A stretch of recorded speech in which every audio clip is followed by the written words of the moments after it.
¿Qué tal? ¿Cómo están? Buenas tardes. Bienvenidos, bienvenidas, queridos compañeros, compañeras, auditores y auditoras que nos escuchan y nos ven también a través de nuestro transmisión de Facebook, en el Facebook Nuevo Mundo Patagonia Radio, y también de nuestro canal de YouTube, Radio Nuevo Mundo Patagonia. Estamos en una nueva edición de nuestro programa Primera Plana. Eh, Hoy, Primera línea. miércoles, Primera Línea. O sea, se me queda el programa ese de la radio chilena. ¿Se acuerdan de ese, Chilena. de la época? ¿Ah? Primera Línea correspondiente al día de hoy, miércoles 8 de abril. Y vamos a saludar a nuestros panelistas habituales en su telecasa, con este teleprograma de radio, don Tele Dalibor Eterovich. ¿Cómo anda? Muy bien, muy buenas tardes. Buenas tardes, Claudio, Fernando. A ¿Qué nuestro pasó con invitado, el a look? nuestro invitado sorpresa, que todavía no vamos a decir quién es. ¿Todos bien? Que, claro, los que nos están viendo ya ven la sorpresa, pero los que nos escuchan no saben todavía. Oiga, ¿qué le pasó con su look de ¡Ah, Vladimir no! Ulyanov? No, si era cosa de que me afeitara, ¿no? Ahí está Cevita entrando. Terminó Eh, el new look. Don Fernando Bamonde y Avendaño, columnista del siglo. ¿No le dio la columna esta semana? No hay. Sí, salió Sí, sí, hoy día hoy la día subí. salió. Ah, Hoy hoy día día subí. salió. No, no me la enviaste, po, hombre. Ya Es no cumple con el que, ritual, bueno, ¿ah? se lo envío después. Bueno, saluda a Dalpo, a compañero Lautaro, a Claudio y a Sebastián que se está incorporando. Y Sebastián se incorpora y ya rompió rompió la magia Fernando Bamonde. Vamos a, la verdad es que a presentar a nuestro siguiente invitado a nuestro programa del día de hoy. Aprovechando esto de que hacemos el programa desde la casa, la verdad es que se puede hacer el programa desde cualquier parte del planeta y también del país, y aprovechando nosotros de ese subterfugio, hoy día tenemos en nuestro programa Primera Línea, a el secretario general del Partido Comunista, Lautaro Carmona. Lautaro, bienvenido, ¿cómo estás? Buenas tardes. Hola, muy buenas tardes, Claudio. Buenas tardes, Dalio, Fernando. Entiendo que se va a integrar otro panelista, Sebastián, ¿no? Sí, por Un eso. saludo muy grande a este programa, Primera Línea, pero también un saludo muy grande a todas y todos los auditores de Nuevo Mundo en Punta Arenas, Magallanes. Yo estoy muy contento de tener la oportunidad de participar de este panel y bueno, atento a escuchar y a tratar de contribuir a los efectos de el propósito de contenidos que tiene el panel respecto a la ciudadanía, a la gente de Punta Arenas y Magallanes. Vamos a partir precisamente por nuestra región. Dentro de los temas que queríamos tocar hoy día, hay dos temas que queremos rescatar de lo que está ocurriendo en esta región, que es una de las regiones que porcentualmente en relación al número de habitantes que tiene, es una de las regiones más afectadas por la pandemia.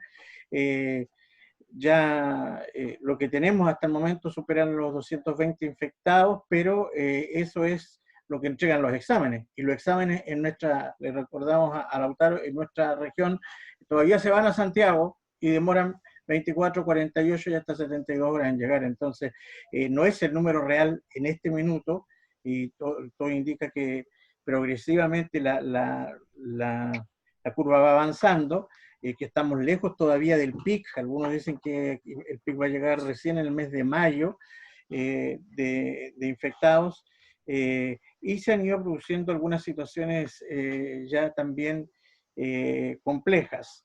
Queremos partir con Dalibor porque para que nos contextualice lo que ocurrió en estos últimos días a propósito de la situación de condiciones de insalubridad o de escaso manejo sanitario en la cadena de supermercados Unimark, donde de los cinco locales de Unimark que tiene acá en la región, en la ciudad de Punta Arenas, 3 fueron cerrados por una tutela laboral, por disposición del Tribunal del Trabajo, debido a las escasas o nulas condiciones de salud en que estaban sus trabajadores. A esto hay que sumar que el supermercado Líder también cerró temporalmente porque finalmente uno de sus trabajadores dio positivo en el coronavirus. Dalibor. Sí, efectivamente, en el día de ayer tuvimos noticia de este pronunciamiento del Tribunal del Trabajo que ordenó la clausura inicial de los sucursales de Unimark, y particularmente hasta que se resuelvan y se corrijan los problemas que se denunciaron, digamos, que tiene que ver con las faltas de medidas sanitarias para los trabajadores, para el público, las condiciones en las que están las colaciones. Incluso se objetó un sistema de turno nuevo que se había instalado, un turno C, que terminaba cerca de la medianoche, pasada la medianoche en realidad, un turno C, digamos, que claramente era a esta altura subirse por el chorro por parte del empleador, aprovechando la crisis esta. Hay una queja muy fuerte de parte del sindicato respecto de que los cambios de horario y de turno se hacen sin consulta a los trabajadores, un desorden en ese sentido. Y hay que recordar que la mayoría de las trabajadoras y trabajadores son madres jefas de hogar, son personas que tienen ingresos muy bajos y que están en cuarentena con sus niños, con la familia, digamos, en una situación también especial.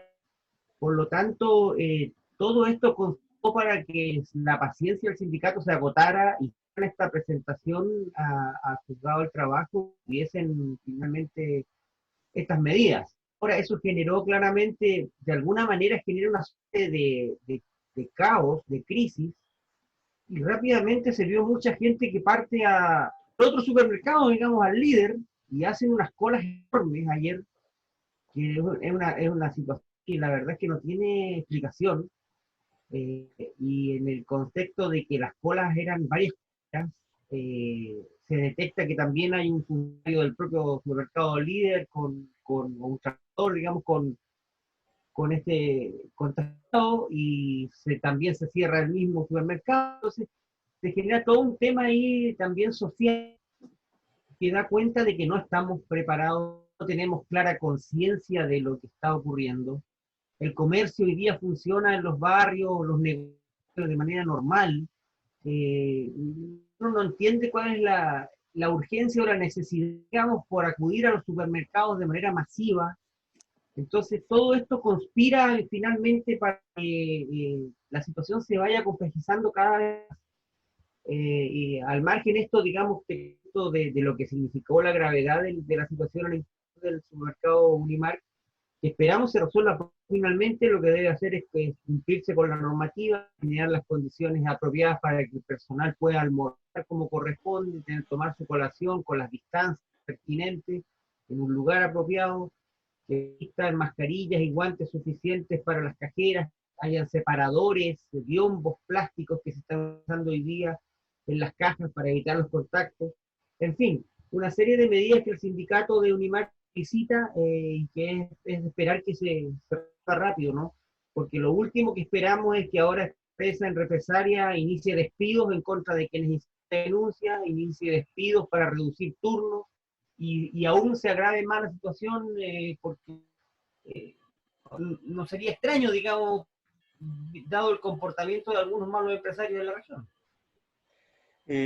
Lautaro, hoy día, un ratito más, a eso de las 10 de la noche, nosotros vamos a estar cumpliendo, ahí hay un audio externo, vamos a estar cumpliendo una semana exacta desde que se decretó la cuarentena en Punta Arenas, y esta, como todos sabemos, ya fue prorrogada por 7 días más, hasta el 18.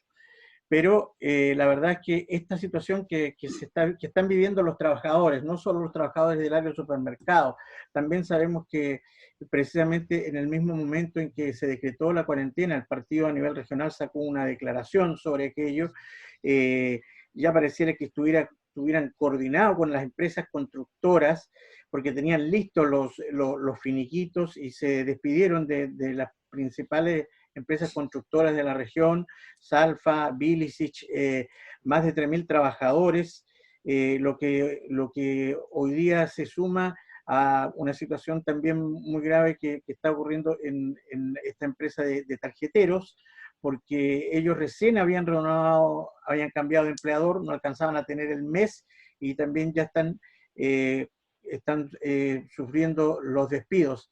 Esto en el marco de... Claro, esto en el marco de el aviso que hoy día hace Piñera de este segundo paquete económico por el COVID-19. Se juega por este segundo paquete económico para sortear el efecto de la crisis, pero si bien anuncia garantías para pyme y tasas preferenciales en la banca, lo cierto es que este paquete económico anunciado por el gobierno para hacer frente a los efectos del coronavirus ofrece bastante dudas sobre las medidas, sobre todo por el negocio que abre la banca, la entrega de créditos a las empresas y la preocupación precisamente por los trabajos informales que siguen quedando a la intemperie, Lautaro. A ver, creo que se ha apuntado bien. Esta crisis sanitaria que tiene carácter de pandemia y que tiene una expresión mundial, evidentemente la forma que afecta a nuestro país y las medidas que toma nuestro gobierno están directamente vinculadas con el modelo neoliberal. Y entonces el enfoque desde el primer minuto para resistirse a una cuarentena total, pues ya habremos pasado los primeros 15 días, tendríamos despejada la situación de ubicación geográfica, las proporciones y cantidad de contagiados, y estaríamos trabajando sobre datos empírico, una vez con desarrollo del potencial virus en tales o cuales personas.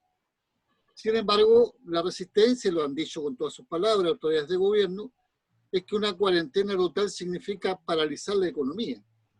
Y eso implica dejar de tener ingresos. Bueno, eso es verdad.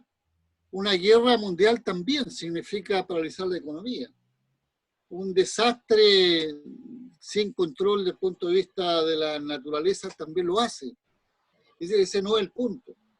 El punto es que la relación de prioridades acerca de hacia dónde apuntar medidas, o se protege la vida y la salud de la gente, o se resguarda las tasas de ganancia de las empresas. Y ahí está el dilema, y ese dilema nos va a acompañar durante toda la crisis, incluyendo el tipo de salida a esta crisis. Algunos van a querer salir usando platas del Estado para negocios privados.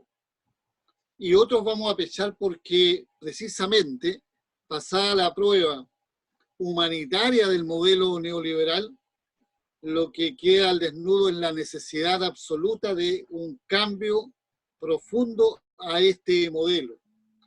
Que no vuelva a ocurrir que se transforma una crisis sanitaria en una crisis social, pues la gente queda desamparada, en una crisis económica, porque se afecta a la economía, y todo esto con temas de credibilidad en las instituciones en una crisis política. Aquí lo que está en crisis es, ¿verdad?, el modelo imperante.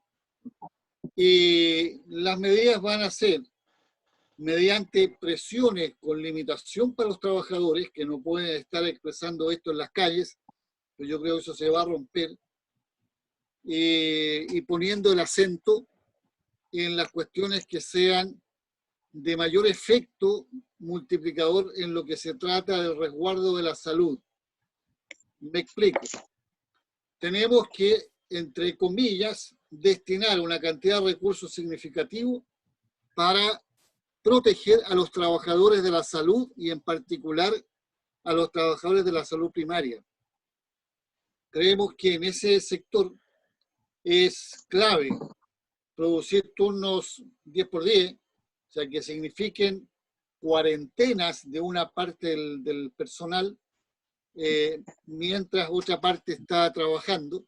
Significa destinar claramente todas las prevenciones en guantes, mascarillas, en fin, en todo lo que requieran los trabajadores de la salud, significa ampliar contratos para que tengamos la posibilidad de estos turnos de jornadas, ya sean 7x7 o 10x10, o algunos dicen 14x14, o sea, asumir que ahí hay que focalizar. Ahora, por otro lado, una medida de un ingreso básico universal debe ser en un valor que implique resolver los temas que tiene hoy día la casa.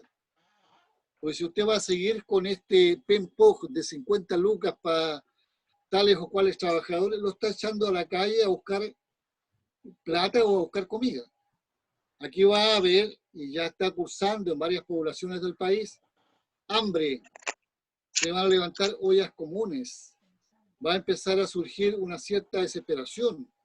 Viene la otra pandemia que ya se está estudiando, que es la enfermedad de salud mental, porque la gente tiene psicosis, la gente tiene estrés, la gente tiene angustia, la gente tiene desconfianza, la está pasando mal. Y eso requiere un ingreso garantizado para todas y todos, incluyendo el empleo informal. Pero la pregunta que uno se hace, ¿de qué vive el vendedor ambulante que vendía Super 8 en una micro cuando ahora no hay micro, ni hay gente arriba de la micro que compre? De nada. Y esos son, si usted empieza a sumarlo, cerca del 30% de la mano de los trabajadores económicamente activos pertenecen a la economía informal. Entonces, si no se les trata y se organiza a todo quien tenga condición de trabajar y esté sin trabajo, incluyendo las dueñas de casa, un ingreso, usted lo está empujando a la calle a romper la cuarentena. Usted lo está empujando a la calle a golpear puerta a puerta para conseguir comida y, por tanto, eventualmente o potencialmente contagiar a mucha gente. Esas medidas de esa elasticidad suponen usar los recursos del Estado. Y por otro lado, evidentemente que hay que iniciar el debate de la reactivación de la economía post-crisis. Y ahí debe jugar un papel activo el Estado, usando sus recursos para que capitalicen las empresas públicas, y que son las que luego contratan obras de construcción o de obra pública, en fin, y por esa vía garantizar una espiral reactivador, pero con una mirada atenta donde el Estado además proteja sus intereses. Es impresentable que en medio de esta crisis siquiera se discuta desde el punto de vista moral cuál sería la hipotética capacidad de un diferencial para definir cuál es la tasa de interés bancaria. No se puede especular en medio de la crisis porque es en medio de la necesidad, del dolor, de la vida, de la salud. Es decir, eso no tiene presentación. Y entonces los créditos para las pymes deben tener costo cero, que no sea la devolución el día de mañana en las cuotas que se pacten a futuro para ese efecto.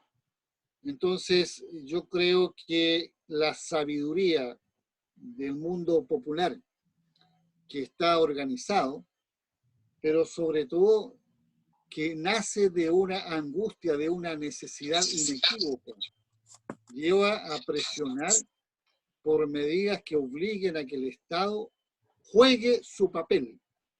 En un tiempo de guerra no hay más que no sea defender la población. Yo no entiendo por qué mantendríamos un presupuesto de las Fuerzas Armadas en este tiempo. ¿Que vamos a prepararnos para qué? No hay mejor preparación que cuidar la población.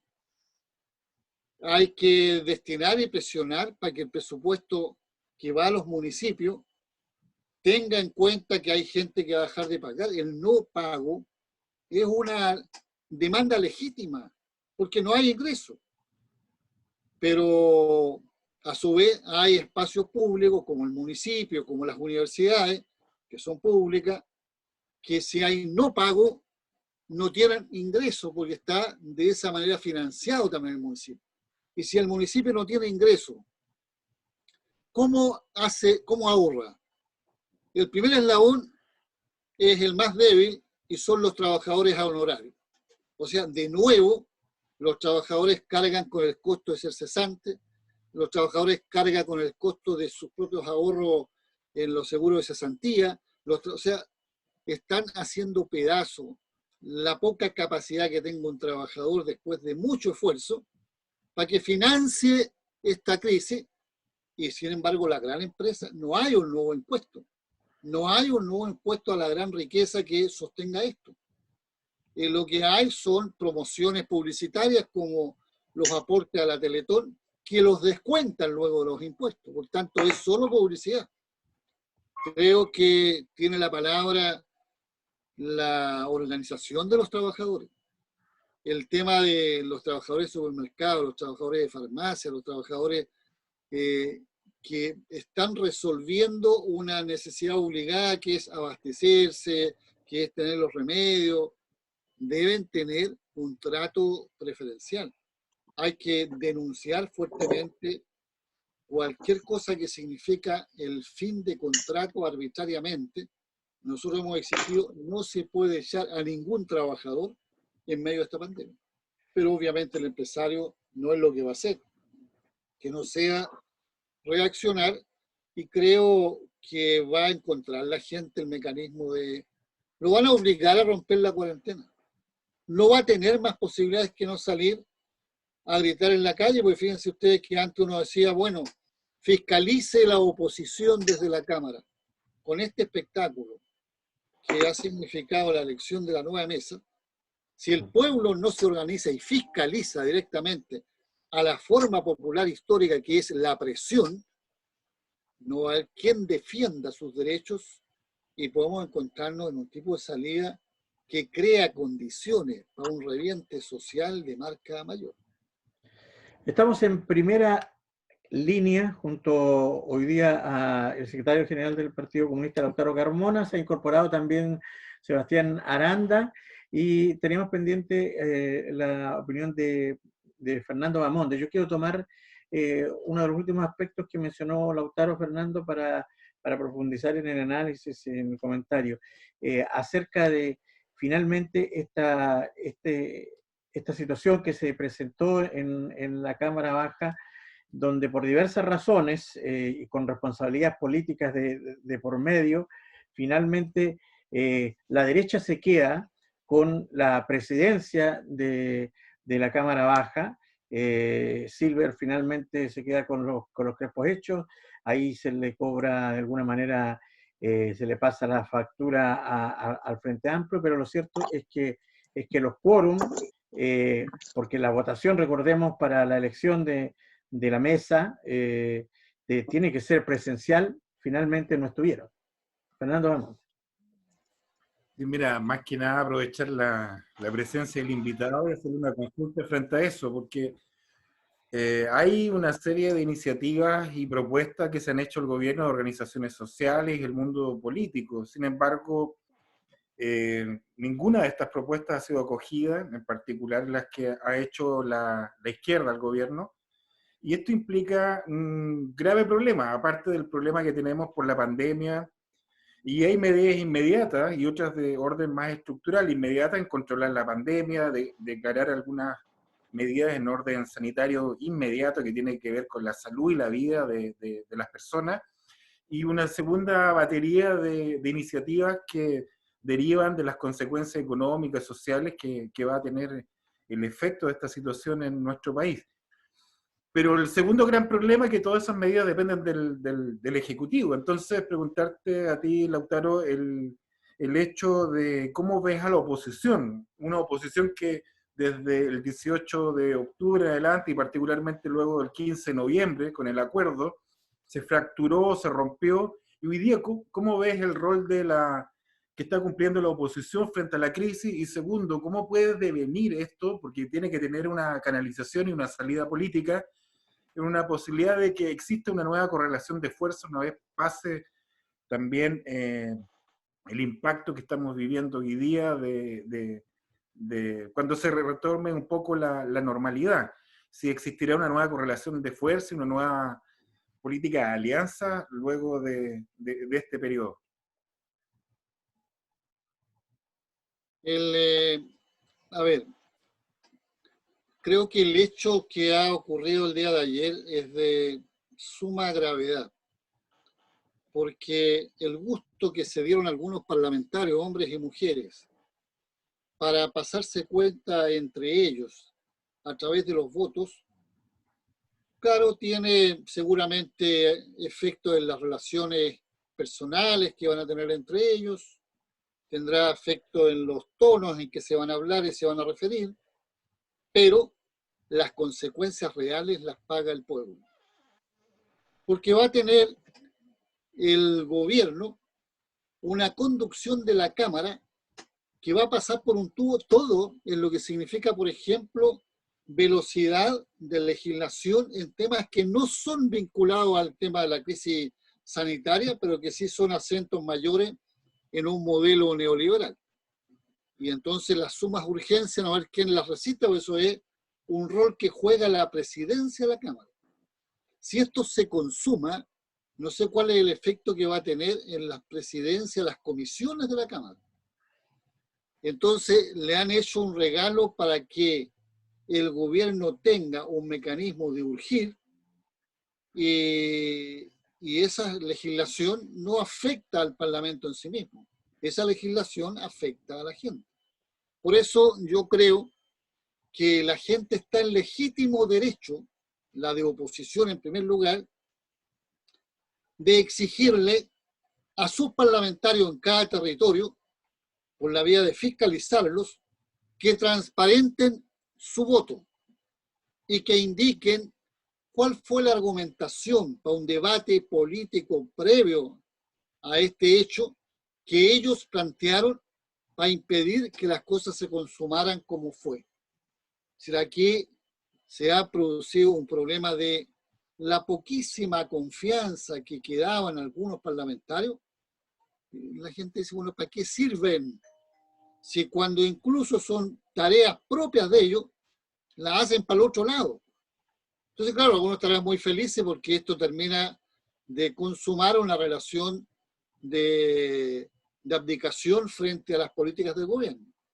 Ahora, ¿cuál es la forma de recuperar esto? Yo creo que, y sé que están las bancadas en este momento reuniéndose, hay que presentar alguna iniciativa que devele la mirada reaccionaria de derecha, antitrabajadores que tiene esta conducción, y si no hay acogida a esa iniciativa que propongan las bancadas, hay que censurar la mesa.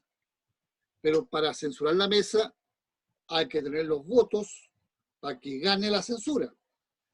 Y luego hay que tener la seguridad y la confianza de que la nueva propuesta de mesa va a contar con el apoyo de todos los votos necesarios. Porque vivir una exposición con el riesgo de que no estén los votos para la censura o que no estén los votos para la elección de la nueva Cámara, sería realmente ya la guinda de la torta del desastre de lo que es el prestigio en la Cámara de Diputados, con un actor principal en los parlamentarios de la oposición. Creo que llegó la hora, el voto efectivamente es secreto, pero como esto superó un mero trámite de un voto para elegir, y esto se transformó en un problema político, creo que tienen que dar un paso al frente todos y ante sus votantes, ante sus partidos por los cuales fueron postulados y ante sus pares, indicar cómo votaron y cuál es el argumento que tienen. Porque si va a haber frivolidad para echarle el pelo con los temas de la Cámara, también es bueno conocerlo, también es bueno saberlo. O si otros tienen otros estímulos de beneficios porque la derecha les va a permitir A, B o C, también es bueno conocerlo. Esta es la hora que en cada distrito vayamos sobre los parlamentarios a exigir que expliquen, por ejemplo, el caso de Magallanes.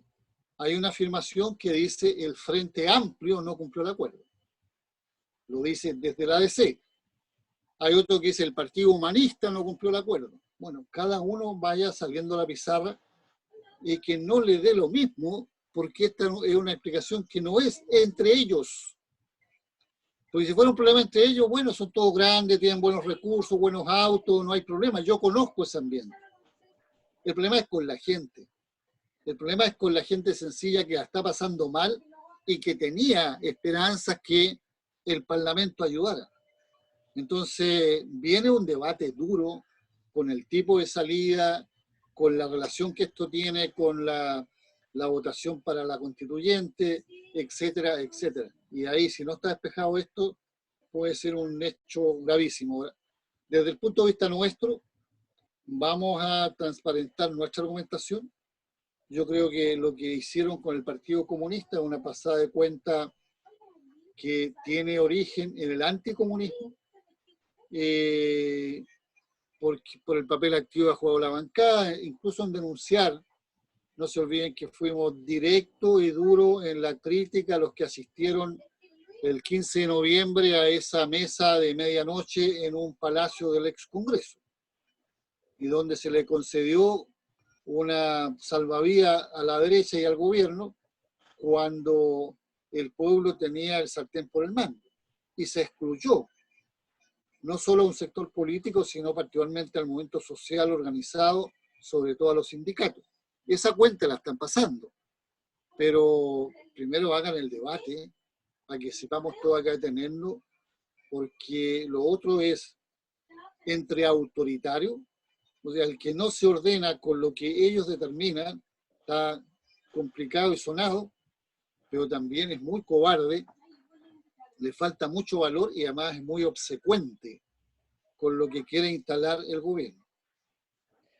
Bien, saludamos entonces formalmente a Sebastián Aranda, que se incorporó un poquito tarde, pero está con nosotros como todos los días, lunes, miércoles y viernes aquí en Primera Línea. Sebastián, hola, ¿cómo estás? Hola, ¿qué tal? Buenas tardes. Sí, tuve un problema técnico, pero ya lo Ya solucionado. está superado. Mira, yo quisiera que desde tu perspectiva pudieras hacer un pequeño comentario acerca de este segundo paquete económico que hoy día presenta Piñera, que presenta la moneda con mucha pompa, anunciando garantías para las pymes y tasas preferenciales para la banca, pero que desde este sector se plantea que viene con letra chica, porque en el fondo, como lo hemos dicho, aquí no hay un resguardo al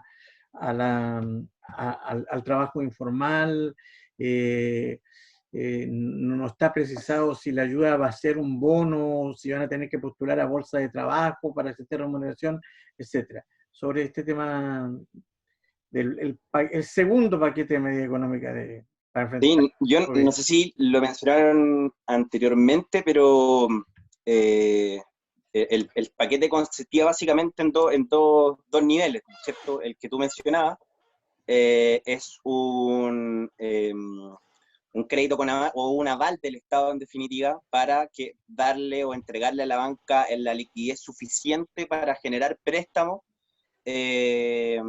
que las empresas, como tú decías, las pymes, pudiesen postular cumpliendo ciertos requisitos y también tomando en cuenta una finalidad determinada dentro del contexto empresa para el uso de esos recursos. Vale decir, si se genera un préstamo, evidentemente ese préstamo no debería terminar en un reparto de dividendos, por ejemplo, sino que debería terminar en pago de sueldo, entiendo que pago de arriendo, de alguna manera como mantener la situación mínima crítica de la empresa, manteniendo los cupos, o sea, los puestos de trabajo, sin que se haya acogido a la ley de, ¿cómo se llama esto?, de aseguramiento del empleo, ¿no es cierto?, que otro mecanismo. Entiendo que estos créditos o esta aval en definitiva del Estado el aval del Estado, si no se entendió, va obviamente a la empresa, ¿no es cierto? Si la empresa no tiene la liquidez para pagarlo, evidentemente el Estado asume frente a la banca ese préstamo. Entonces, hay una nivelación de tramo, entiendo, por nivel de venta anual. Entiendo que el tramo mayor, que asegura como un 60% del total del préstamo, es como del orden de $33 millones en ventas anuales, y de ahí evidentemente bajo, cada vez que se achica más la empresa, aumenta el aval.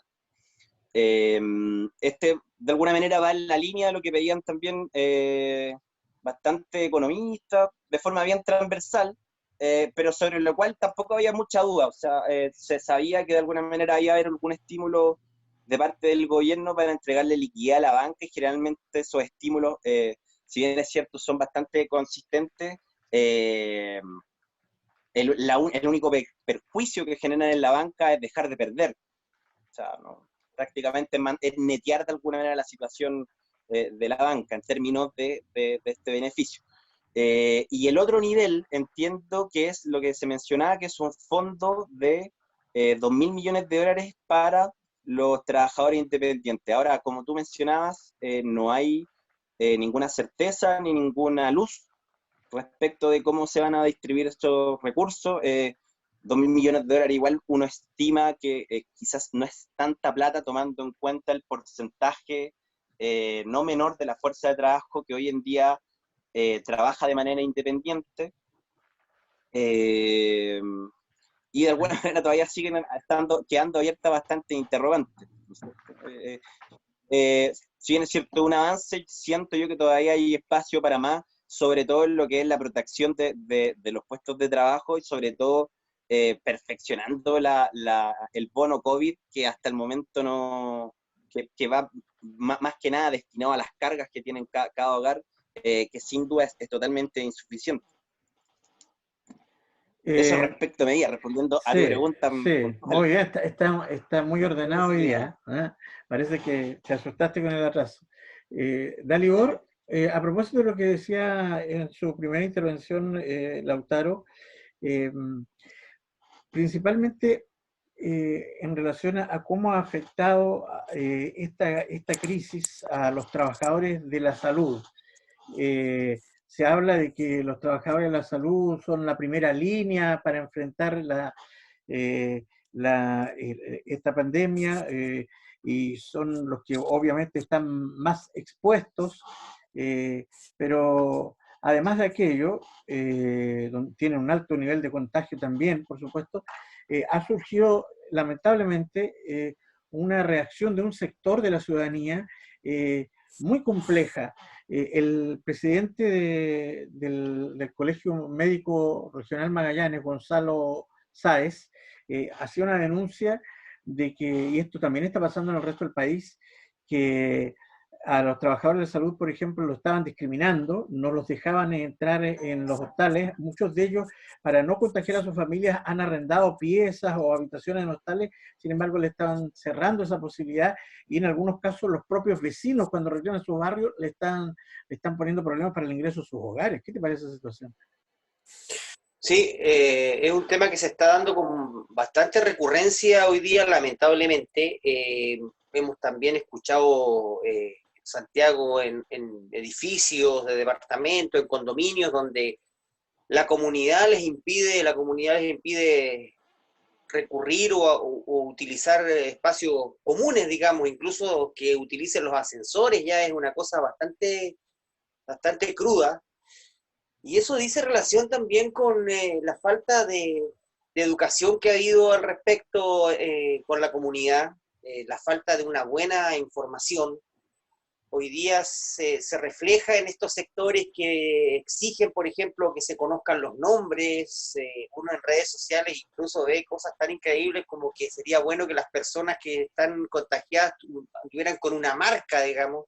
Entonces esto ya es casi, digamos, fascismo. Acá en Magallanes vimos en un momento dado un grupo de pobladores, de vecinos que acude al puerto para impedir, digamos, que bajen de un barco, porque se suponía que arriba del buque había gente, turistas contagiados. Entonces hay todo un tema que no se ha podido trabajar bien, no se ha trabajado bien desde la perspectiva de la educación, desde la perspectiva de lo que significa hoy día el contagio, de cómo actuar en solidaridad con otros, de cómo actuar como sociedad. Es un tema que no está resuelto, que tiene mucho que ver con este individualismo, y uno logra ver, digamos, en el fondo que las mismas personas que acuden a los locales comerciales a comprar grandes cantidades de cosas, que van permanentemente al supermercado a comprar y abastecerse, seguramente son los mismos que tienen este tipo de actitudes en contra de las personas que eventualmente están contagiadas, o en un tema mucho más genérico, con cualquiera que trabaje en el sistema de salud. Y eso no tiene justificación alguna, es algo que la autoridad debiese salir a plantear con mucha fuerza, los distintos servicios públicos a educar, ¿cierto? Porque la verdad es que si no vamos a terminar una verdadera cacería de brujas con este tema, que es el reflejo un poco también, ¿cierto?, del modelo económico que impera y que hace que tanta gente sea tan individualista y que solo piense en salvarse a sí mismo, digamos.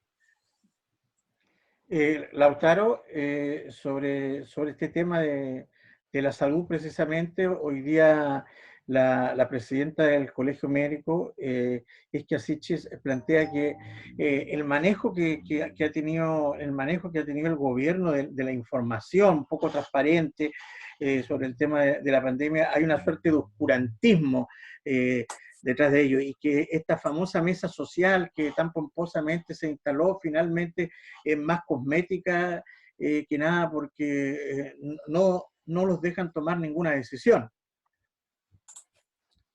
A ver, primero yo quisiera solo marcar un punto que tomaba Sebastián, y es que créditos de la banca con aval del Estado es negocio seguro 100% para la banca. O sea, si estamos poniendo huevo en alguna parte para tomar las prevenciones respecto a los efectos de la crisis, la están poniendo a través del sistema financiero, que no es productivo, dicho sea de paso, no va a ser el sector que va a reactivar la economía, lo está poniendo por la vía de garantizar utilidades, porque de no pagar el pequeño empresario va a responder el Estado. Ojo con eso, yo respaldo la medida de la CUT y las pymes, que todos los créditos vinculados a los pequeños empresarios y a los trabajadores por cuenta propia deben ser con costo cero. Es decir, lo que tiene que hacer la banca es ser solo un canal de redistribución de las platas que el Banco Central le entregue. Pues si no, estamos trabajando para la banca. Lo segundo, la exposición de los trabajadores. Fíjate que hoy día, o seguramente ustedes vieron una entrevista en La Tercera a José Manuel Silva, que es director de inversiones de la firma Larraín Vial, una constructora. Dice: no podemos seguir parando la economía. Debemos tomar riesgos. Y eso significa que va a morir gente. O sea, el riesgo del cual habla es que la gente vaya a la pega con la verdad del posible contagio y la muerte de ese trabajador. Así de crudo y fascista es la mentalidad de los que están en el control más reaccionario, más privilegiado de la economía. Y en la pregunta que tú me hacías, desde el punto de vista era de las prevenciones para los trabajadores de la salud, ¿no? Sí.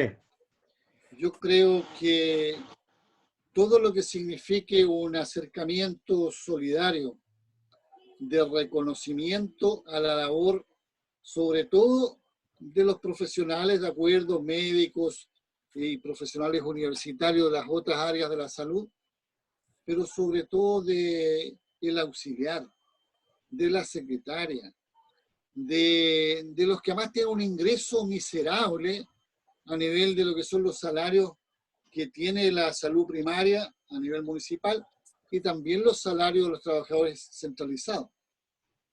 La conciencia de que si hay un prejuicio y una cuestión psicológica de funa hacia esta gente, vayan a funar a los pacos, a los que nada hacen a favor de la salud. Respeten, consideren, ayuden en las medidas, cuídenle los hijos chicos a los que trabajan en la salud.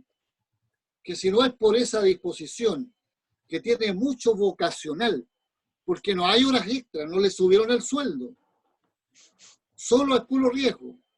De lo contrario, estamos construyendo una comunidad donde los solidarios, que es la gran oportunidad, no existe, donde la ley de la selva es, claro, puede ser el momento que yo esté bien, sálvese el que pueda.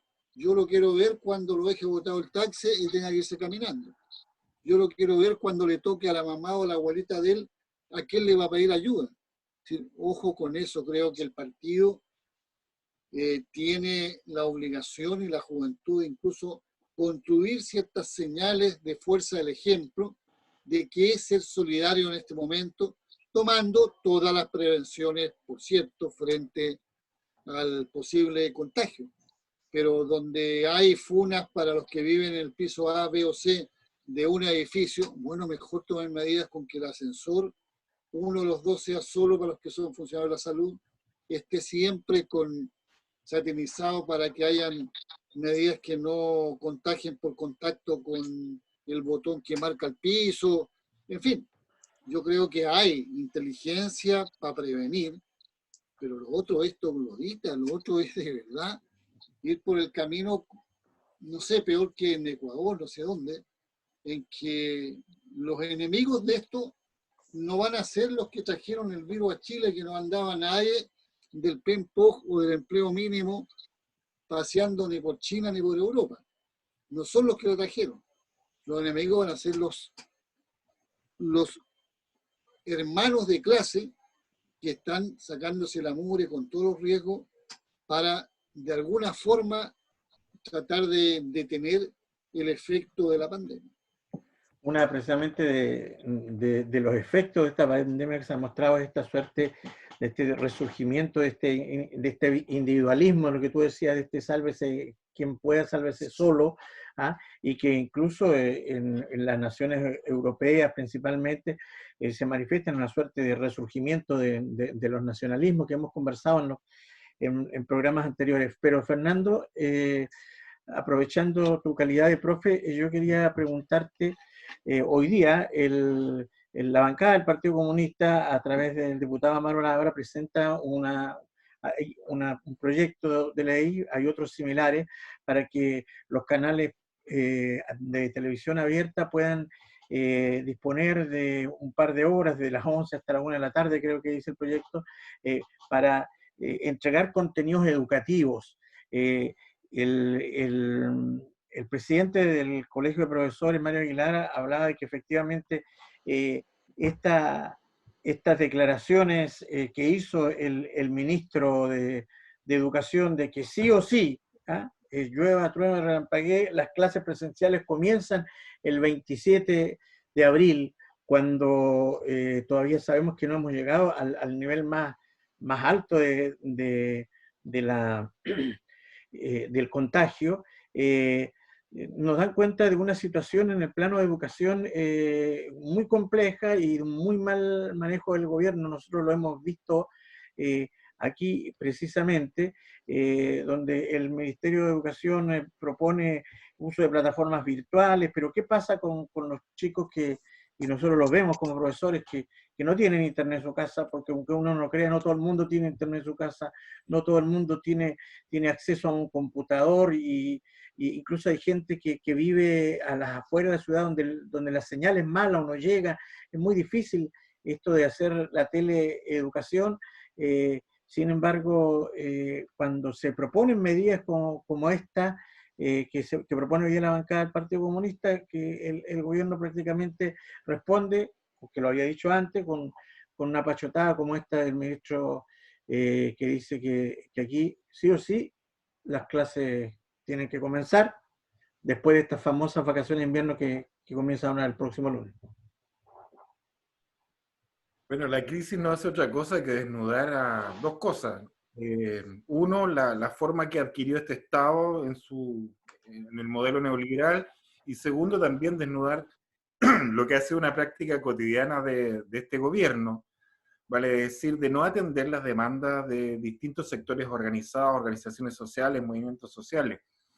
dicho sea de paso, desnuda lo que es salud en primera instancia, desnuda lo que es trabajo y por lo tanto tampoco educación queda fuera de la crisis. En tanto, tenemos por una parte que hay cierto nivel de iniciativa, se organiza en materia de salud esta mesa social donde participa el Colegio Médico, pero al poco andar se cae. Y por lo tanto no existe voluntad desde el gobierno de atender demandas de sectores organizados en materia de educación, llámese colegio de profesores u otros actores. Entonces, difícilmente vamos a tener acá una acogida de parte del Poder Ejecutivo frente a distintas iniciativas porque tiene la incapacidad de poderse sentar a discutir y analizar la situación con otros actores. Está altamente cuestionado el hecho de que se hayan entregado las vacaciones de manera anticipada. Está altamente cuestionado el hecho de la cobertura que se puede hacer en estas circunstancias a través de herramientas tecnológicas a la población escolar. Y por lo tanto, cualquier iniciativa que se pueda usar en esta materia, llámese televisión pública, que no es pública, dicho sea de paso, Televisión Nacional es un directorio que está boteado políticamente por quienes ya sabemos quiénes participan ahí, es una iniciativa que tiene que ser valorada. Ahora volvemos al mismo punto inicial, que cualquier proyecto de ley que emane del legislativo necesita el patrocinio del ejecutivo. Y esta es la tremenda piedra de tope que estamos enfrentando, porque la voluntad del gobierno no nos da a entender de que pudieran existir medidas racionales ni en el ámbito de salud, ni en el ámbito laboral, y menos en el ámbito educacional. Por lo tanto, ahí enfrentamos una situación de suma gravedad, puesto que con estas voluntades, con esta visión pequeña, miope de lo que es la sociedad y la vida en sociedad, frente a la inexistencia de toma de medidas del gobierno, nos enfrentamos precisamente a esto, al sálvese quien pueda, el individualismo atroz que rompe lo que debiera ser una comunidad. Y ahí están las expresiones y manifestaciones de este rechazo incluso a trabajadoras y trabajadores que trabajan en el ámbito de la salud. Es decir, cada uno hace aquí lo que estima conveniente frente a la inexistencia de medidas claras de este gobierno que va francamente en picada, que no sabemos cómo puede terminar esta crisis, aún agudizado por esta forma que tiene el Estado en Chile y por este gobierno que ha dado hace mucho tiempo ya señales de que no tiene ninguna previsión respecto de cómo sortear esta crisis. Lo que queda de manifiesto en todo este análisis que hemos venido haciendo durante estas últimas semanas y estos meses es que efectivamente este modelo, mal llamado modelo, este sistema, simplemente frente a situaciones como esta queda al desnudo de toda su deficiencia. Y uno no tiene, y uno mira, por ejemplo, cuando hablamos del tema de la salud, mira modelos como el cubano, cuando hablamos del tema de la solidaridad y vemos la actitud del pueblo cubano, cuando hablamos de educación, cuando hablamos de trabajo, lo que queda en este contraste es efectivamente que este famoso modelo liberal ya no da para más. Esta jibarización del Estado, que no da ningún resguardo a los trabajadores, a las familias, a los pobladores, no se sostiene. Y esta crisis lo ha dejado de manifiesto. Sebastián. Sin lugar a dudas. Antes que de responder a tu pregunta, complementar lo que decía Fernando respecto de la desorientación del ministerio acá en el tema educativo. El ministerio se basó en un momento para mantener la educación a distancia en las cifras de la Subtel que hablan que en Chile hay un 87% creo de acceso al internet, pero eso es por la distribución de los aparatos móviles. En Chile, según esa misma cifra de la Subtel, menos del 50% de los hogares, casi el 50% de los hogares no tiene acceso a internet. Entonces difícilmente hoy en día, en términos prácticos, se está llevando a cabo una continuidad del servicio educativo. Probablemente hay comunidades educativas y hay sostenedores que hoy en día tengan capacidades diferentes o hayan tenido un trabajo previo que le haya permitido sostener y apoyar también a los profes en la distribución del material necesario para acompañar este proceso de aprendizaje a distancia, pero esa realidad probablemente es mucho más bajo del 50%. Eso yo creo que también refleja un poco lo que tú decías y lo que nosotros hemos visto, no solo en estas últimas 4 semanas, sino yo creo en estos últimos 6 meses, y bueno, lo hemos vivido en los últimos 40 años. La ausencia del principio de la solidaridad o la ausencia de un principio vector en donde resolvamos las cosas de manera comunitaria, ha ido comiendo también nuestras propias relaciones y ha ido desorientándonos en términos de cómo nos ponemos de acuerdo con temas que de repente pareciesen ser mucho más simples de lo que uno imagina o de lo que uno piensa que debería ser la solución.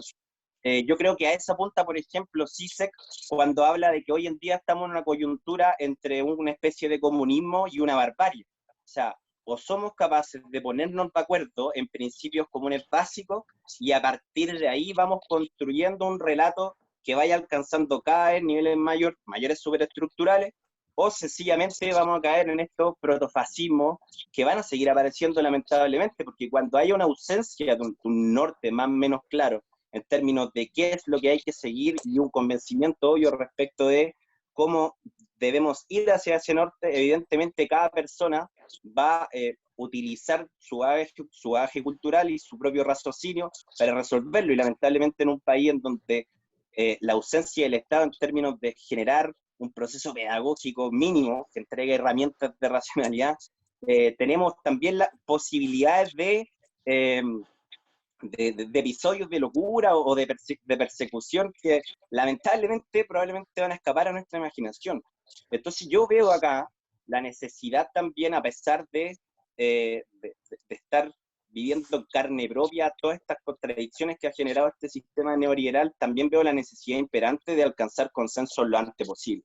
Y yo creo que lo que pasó hoy, el día de ayer en la Cámara, genera también un nivel de incertidumbre en términos sociales mucho mayor probablemente el que teníamos hace 7 meses, porque hoy en día a la gente le importa entender de que existe una posibilidad al Ejecutivo, porque hoy en día el Ejecutivo es la continuidad también un poco de este modelo y sino la profundización. Es bueno el alcance que me hizo el compañero Lautaro al comienzo respecto de que esto es mantener de alguna manera el sistema bancario. Yo evidentemente creo que sí, incluso lo decía en términos un poco solapados, porque según el presidente del Central, la tasa máxima que podrían llegar a rentar los bancos es de un 3%, o sea, de alguna manera mantienen un negocio, pero no mantienen el super negocio, y esto ya como uno está acostumbrado naturaliza en términos de porcentaje, pero eso es también un poco el sistema neoliberal, o sea, nosotros no deberíamos estar de alguna manera dando por sentado que alguien tiene que ganar en medio de una crisis. O sea, lo que a nosotros nos debería de alguna manera mantener como principio vector para conversar es de qué manera resolvemos la crisis y después vemos el costo. Eso es también un poco de las particularidades que va a tener esta crisis. La gente va a palpar en términos prácticos cómo se resuelve su salud y cómo se resuelve su economía. Y eso evidentemente tiene un poder político no menor. Así que bueno, remitiéndome solo a nuestro barrio, a nuestro país, yo creo que urge generar consenso, urge también generar correlaciones de fuerza que emplacen al Ejecutivo, que actualmente tiene obviamente los instrumentos para salvaguardar la integralidad de la población, a que lo ocupe y evidentemente, y llegado el momento también será, si es posible, reemplazarlo, que es como lo que todos esperamos y lo que todos sentimos que descomprimiría un poco esta tensión inicial. Sorry si me extendí un poco. Sí, no te preocupes. Estamos llegando al final de nuestro programa, se nos pasó volando.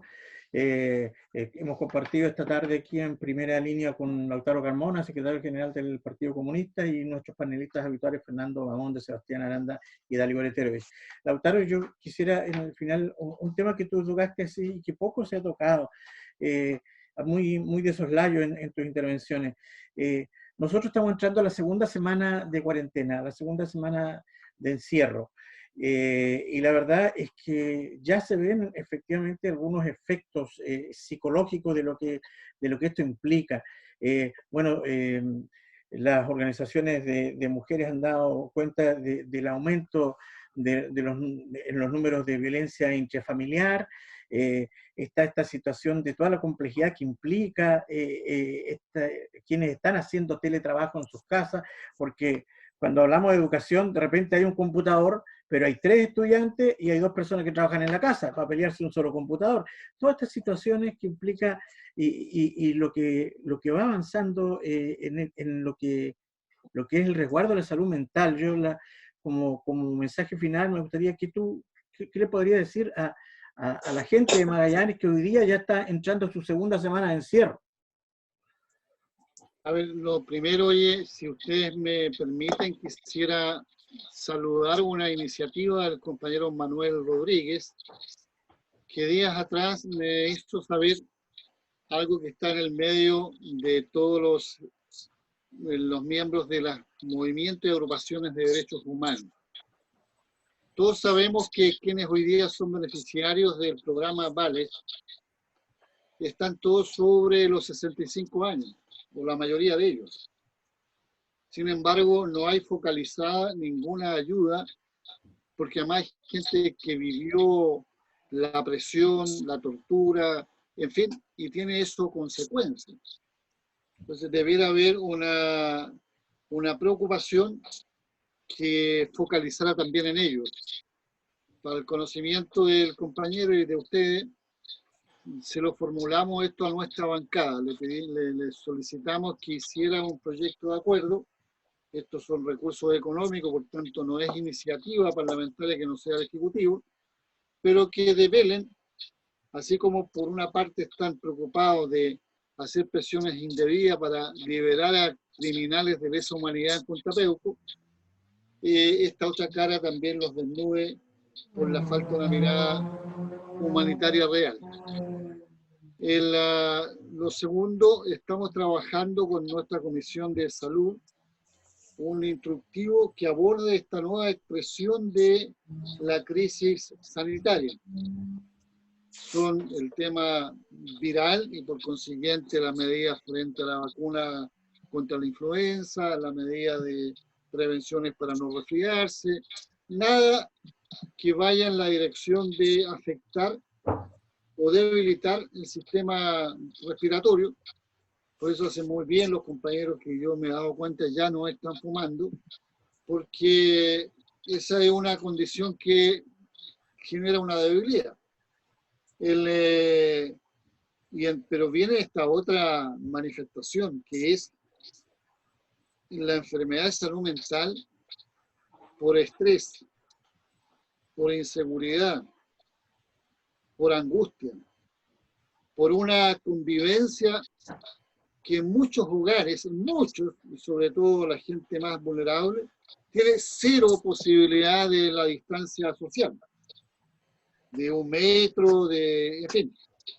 Entonces, cuando se habla, y me parece bien la propuesta que hace Amaro, que está vinculado también con un planteo del magisterio de que los canales abiertos cambien la estupidez del matinal por un par de horas que vayan en la dirección de alivianar la carga de lo que es en una zona base, en la parte formativa, para que sean complementos más eficaces el uso adiestrado por la capacitación que tenga el magisterio o el profesor.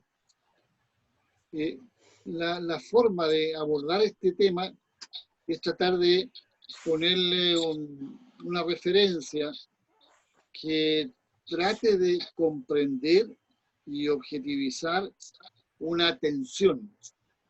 Alguien que venga, mira, la gente le toca entrar y vuelve idiota, porque estimó que la cola de él fue más larga, porque estimó que la hora que tenía que pagar se demoraron mucho, porque hay una irritabilidad cuya origen está en lo anterior.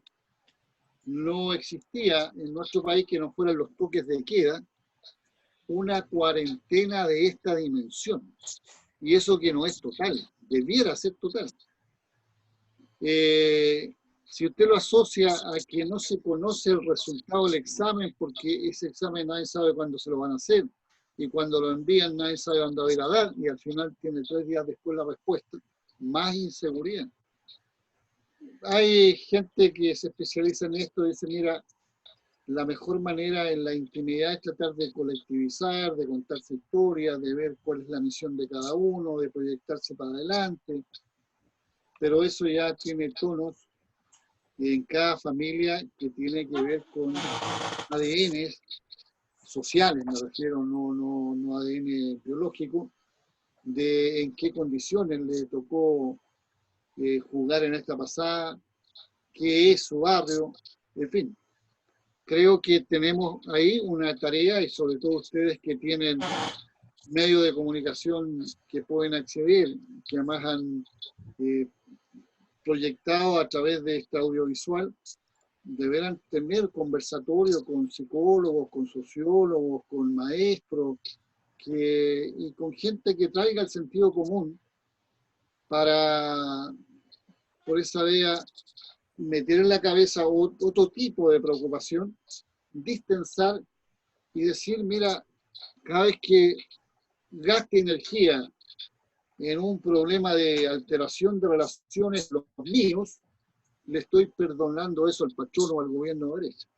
Mejor junto esa energía, la guardo para cuando me toque enfrentarme a una negociación o a la exigencia del gobierno, porque si no va a pagar la cuenta el más débil, el cabro más chico de la casa, la persona que tiene menos capacidad de responder. Pero ahí ustedes pueden hacer un gran aporte por los especialistas que tienen, el propio compañero que es consejero regional. O sea, yo diría que la fuerza del ejemplo en cosas concretas que tengan que ver con compartir, solidarizarse y que uno las referencie, van a ser una buena ayuda. Termino con lo siguiente, porque viví la experiencia de una conversa con la gente de la población La Victoria. En muchos lugares los municipios se están sosteniendo en una proyección del municipio a través de la logística que tienen las unidades vecinales. Pero muchas de las unidades vecinales, que es una buena cosa, no tienen toda la infra que corresponde para una mejor actividad ahí. Entonces ellos planteaban, le proponían al municipio que bajo control del municipio, no del magisterio, y de los vecinos, algunos colegios se abrieran, porque entre que estén los cabros chicos metidos dentro de la casa y parezca una guardería el colegio, en buena me refiero, eso tienen que evaluarlo. O sea, hay muchas medidas todavía que discurrir, pero el tema va a ser un tema atroz, porque se va a sumar a la cesantía, a la falta de seguridad de en qué condiciones alguien encuentra trabajo, además del tema que se está viviendo, que el teletrabajo genera horarios sin límites. Entonces ahí no hay un horario para funcionar, francamente invadió la pega, es como vivir dentro de la oficina, ¿no? Todos sabemos que no es recomendable en el puesto de trabajo tener la casa. Bueno, ahora está pasando eso. Adentro de la casa tenemos el puesto de trabajo, entonces creemos que no es trabajo, que no hay horarios. Y hay hiperhorarios porque impiden los tiempos dedicados para la convivencia dentro de la casa o el descanso. Por eso también es importante planificar actividad física, ya sea caminar en el puesto, es decir, ahí cada uno sabe cuál es el instrumento del gimnasio del pobre, pero tiene que ser con cierta creatividad. Muy bien, Yo hemos llegado... aprovecho de saludarlos, felicitarlos y enviarle un abrazo muy grande y muy comprometido a toda la comunidad izquierda de Magallanes, Punta Arenas. Hemos llegado al final de este programa Primera Línea correspondiente al día de hoy. Les recordamos que este programa se repite mañana a las 11 por las ondas de la 104.7 FM Estéreo Nuevo Mundo Patagonia. También lo pueden revisar en nuestro Facebook o en nuestro canal de YouTube. Don Fernando Bamonde, don Sebastián Aranda, Don Darío Leterovich, muchas gracias por estar con nosotros como siempre, y un abrazo fraternal y un agradecimiento muy profundo al compañero Lautaro Carmona, que se dio el tiempo para compartir con los magallánicos aquí desde nuestro encierro. Mi abrazo también y con mucho gusto a cada uno de ustedes y a todos los que escuchan. Chao, chao. Chao, Chao, chao. chiquillos. Chao, nos vemos. Bien.